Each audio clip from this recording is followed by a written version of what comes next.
Bismillahirrahmanirrahim. Assalamualaikum warahmatullahi wabarakatuh. Hamdan wa syukran lillah, salatan wa salaman ala rasulillah.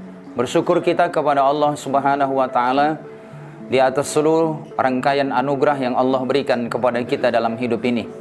Semoga dengan kesyukuran kita kepada Allah, senantiasa pula Allah memberikan karunia rahmatnya kepada kita semua, sehingga kita dalam perjalanan kehidupan ini diberikan kekuatan lahir dan batin, dianugerahkan kepada kita kesehatan, serta kita berharap hidup kita diberkahi oleh Allah subhanahu wa ta'ala.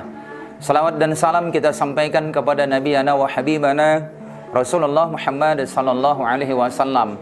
Allahumma salli wa sallim wa barik alaih.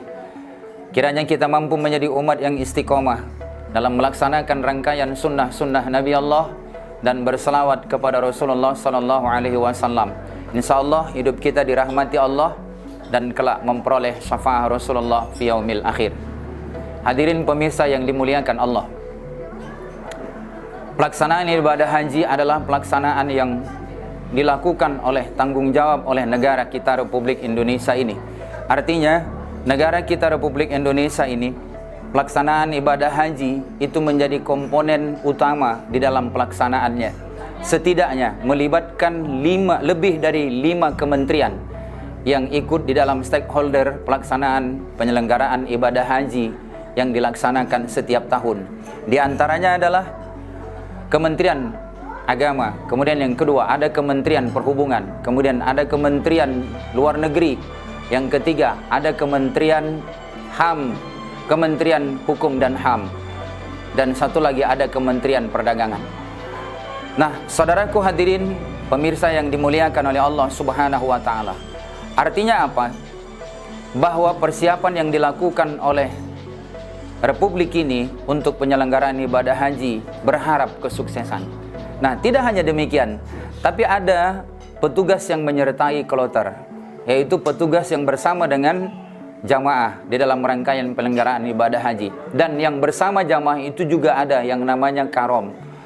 Yang karom ini adalah seorang jamaah yang diangkat kemudian menjadi pimpinan sebagai ketua rombongan. Kemudian setelah itu ada karu.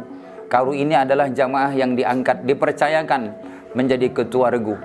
Nah, apa yang menjadi tupoksi, tugas dan fungsi karom dan karu ini? Pertama harus difahami adalah karom itu adalah membantu seluruh aktivitas yang dilakukan oleh ketua kloter.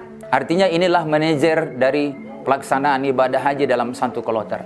Maka karom bertugas membantu semua aktivitas yang dilakukan oleh ketua kloter. Dalam rangkaian, yang pertama adalah bidang bahagian umum, kemudian yang kedua bidang kesehatan, yang ketiga adalah bidang yang berkaitan dengan ibadah. Nah, apa saja yang menjadi tugas itu, maka ikut karom di dalam melaksanakannya. Nah, oleh karena itu, bagaimana kemampuan karu dan karom untuk bisa melakukan pendekatan-pendekatan kepada anggotanya?